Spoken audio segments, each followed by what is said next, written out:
Complaint ముందరికి వెళ్ళిపోతుంది.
అనే సెక్షన్ మాకు విడుదల చేసింది డ్రైవర్ పరంగా యాక్సిడెంట్ తరఫున.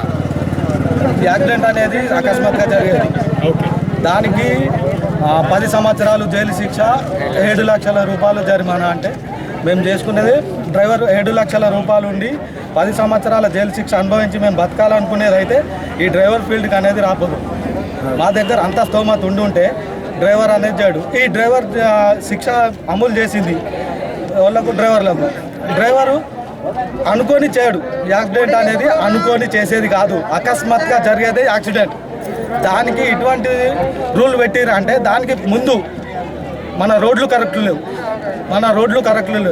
మన స్టేట్లో రోడ్లు కరెక్ట్ లేవు. మన ఇండియాలో బయట కంట్రీ మీరు ఉదాహరణకు తీసుకుంటే బయట కంట్రీలలో రోడ్ల మీద దాని సెక్షన్ ప్రకారం లైన్స్ ఉంటాయి. అప్పుడు అలా చేసినప్పుడు మాకు ఇటువంటి శిక్ష అనేది అమలు చేయరు. అప్పుడు డ్రైవర్ బాధ్యత తీసుకుంటాడు. మేము కరెక్ట్ ఉంటాం. రోడ్లు కరెక్ట్ లేవు, అసలు మెయిన్ రోడ్లు పాస్ చేస్తుంటే అది కరెక్ట్ కాదు. మా అటువంటి పేదలు ఒకవేళ అంతా మా దగ్గర స్తోమత ఉంటే 7 లక్షల జరిమానా కట్టి 10 సంవత్సరాలు జైలు అనుభవించి బతకాలనుకుంటే ఈ డ్రైవర్ ఫీల్డ్కి రారు.